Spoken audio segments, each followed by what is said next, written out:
From the St. Louis Public Radio newsroom, this is The Gateway. It's Friday, September 26th. I'm Abby Larico.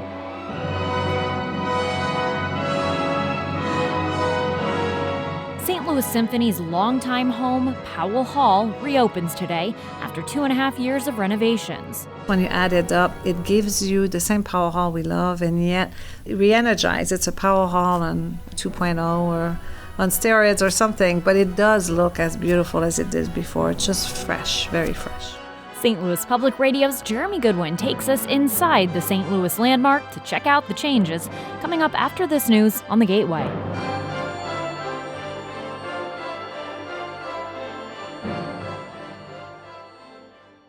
Peter and Paul Community Services is celebrating the expansion of its men's homeless shelter. St. Louis Public Radio's Lucretia Wembley reports from the 188,000-square-foot community campus in the St. Louis Place neighborhood. 14 months ago, about 60 men were cramped in a shelter located in the basement of a chapel at the nonprofit's Soulard campus. Those men were moved to the new Goodwin shelter in St. Louis Place 3 weeks ago. Now, up to 100 clients can take refuge and receive assistance. 45-year-old Lee Nash is a shelter resident. Staff, they pretty much do a good job on running the place and making sure we all safe and everything like that. The opening of the Goodwin shelter is the first phase of planned construction at the facility over the next 3 years. Total renovations are expected to cost about $20 million. I'm Lucretia Wembley, St. Louis Public Radio. Greater St. Louis, Inc. has named a new CEO. The organization that promotes economic growth in the region picked Missouri native Ron Kitchens as its new leader. He currently works as president and CEO of the Chamber of Commerce and Industry in Wichita Falls, Texas. Kitchens replaces Jason Hall, who left Greater St. Louis, Inc. late last year. Kitchens is a native of Ozark, Missouri, and graduated from Missouri State University. He begins work in early November. Greater St. Louis, Inc. was formed in 2021 in an effort to bring St. Louis's business and civic communities together. The World Trade Center St. Louis wants the region to be a hub for innovation in trade for African entrepreneurs. STLPR's Andrea Henderson reports the center's leaders say there are plenty of opportunities for St. Louis to trade and invest with Africa. Several companies in the St. Louis region have economic ties to Africa. World Trade Center St. Louis leaders say the area can invest more. Arthur Asimwe is the Deputy Chief of Mission for the Embassy of Rwanda.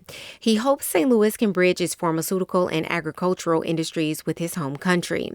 He said at the center's Trade and Investment panel Wednesday that St. Louis should lean on its vibrant African community to connect with the continent's economy. If you have this community that is both active on the continent of Africa, but also very well integrated here in St. Louis. So they become a very good connection. The center will travel to Kenya and Rwanda next year to learn how St. Louis can become a stronger economic partner. I'm Andrea Henderson, St. Louis Public Radio. A student at Francis Howell High School in St. Charles discovered racist and violent graffiti in bathrooms this week. The school's principal sent an email to families notifying them of the incident and says an investigation is underway. Images of the graffiti were shared on social media Wednesday. They show racist phrases scrawled in marker on bathroom stalls. The graffiti was quickly taken down after the high school student took pictures and immediately reported it to administrators. Principal Dave Wedlock denounced the incident and said the district has a zero-tolerance policy for hate speech or acts of violence. Republican Darren Bailey is joining the primary field for Illinois governor for a second time. He formally announced his run yesterday. The former state senator from Southern Illinois lost in the general election to Governor J.B. Pritzker in 2022. He says he plans to run a more focused campaign this time around. It's going to be about taxes. It's going to be about opportunity. It's going to be about affordability. 3 other Republican candidates have declared their plans to run for governor. The city of Collinsville now recommends its residents filter tap water before drinking or cooking with it. The Metro East suburb announced the change after it found elevated levels of so-called forever chemicals, or PFAS. Superintendent of Utilities William Jones updated the Collinsville City Council earlier this week. At this point, we have proved that there's no way to stop PFAS from coming into our source water, so we don't have to test anymore. But what we are doing is moving forward with a plan to remediate and remove PFAS, and that will be in place by 2029. Okay. Collinsville is hoping to start designing the updates to its water treatment plant next year. Jones says tap water should be safe for laundry and washing dishes. This week, professional and up-and-coming photojournalists from around the world are honing their skills in a small Franklin County town. St. Louis Public Radio's Brian Munoz reports. The Missouri Photo Workshop has documented small-town America for more than 7 decades. This year, they're in Union, Missouri, roughly 50 miles southwest of St. Louis. Nearly 40 photographers from around the world are sourcing, pitching, and documenting a single story, with only 400 frames each. No deleting allowed. Grace Smith is a photojournalist with the Indianapolis Star. She says she's excited to delve into a new community. No matter where you're from or who you are, if you're in rural Missouri or if you're in Indianapolis like me, you have a story. Everyone has a story. The participants' work will be displayed on Saturday from 10 to 2 at the city's auditorium. In Union, I'm Brian Munoz, St. Louis Public Radio.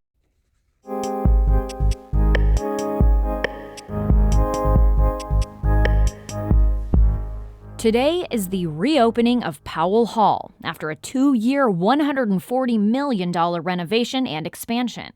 The St. Louis Symphony Orchestra will mark the occasion with 3 concerts this weekend. As STLPR's Jeremy Goodwin reports, a recent sneak preview offered a taste of the changes. An audience of a few hundred invited guests hushes as St. Louis Symphony Orchestra music director Stéphane Denève offers a simple introduction from the podium. Words fail to describe our joy, our emotion, but maybe music can.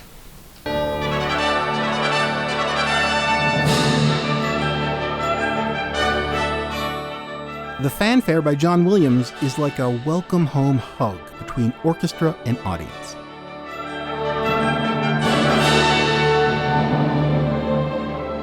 To get to this moment, it took a 10-year journey, which started when SLSO president and CEO Marie-Hélène Bernard was hired.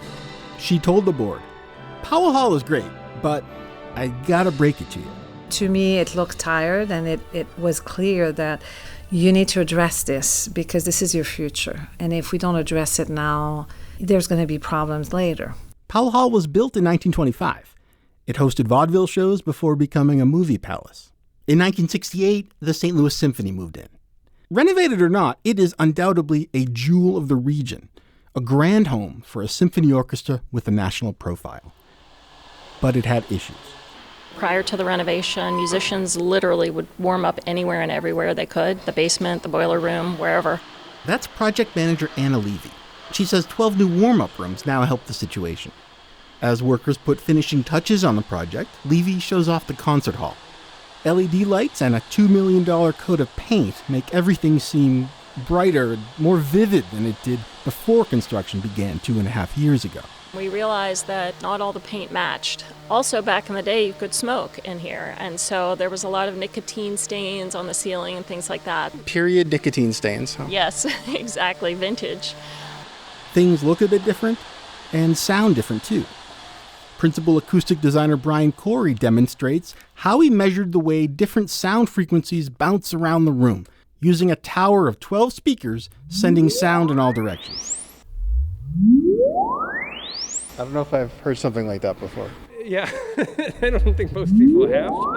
Corey and team figured out where in the room the music sounded the best. We learned that the shape of the room was tending to take sound from the front of the stage and push it to the back corners. The majority of what you would consider some of the better seating weren't hearing very well the front musicians. The real love of the acoustics is in the balcony. With some carefully placed acoustic panels, the sound should now coat the whole hall evenly. President and CEO Marie-Hélène Bernard says the refurbished Powell Hall at the Jack L. Taylor Music Center fulfills the goal she set a decade ago. When you add it up, it gives you the same Powell Hall we love, and yet re-energized. It's a Powell Hall on 2.0 or on steroids or something, but it does look as beautiful as it did before. It's just fresh, very fresh. So when Stefan Deneve and orchestra followed that John Williams fanfare at the preview last week with some Beethoven, everything was in harmony.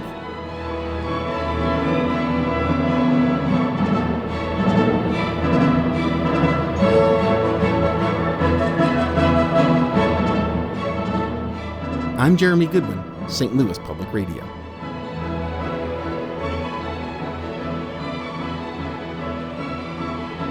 Our Rob Edwards edited that piece.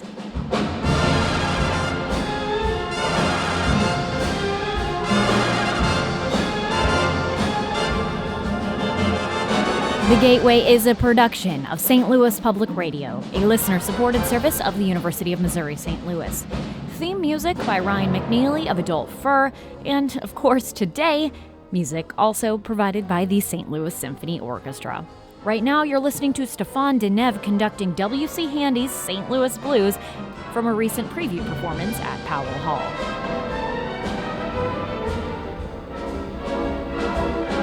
I'm Abby Larico, and from the St. Louis Public Radio newsroom, but if I close my eyes, maybe it feels like I'm at the symphony this morning. This has been The Gateway. Thanks for listening, and have a fantastic weekend. Ooh, I like that.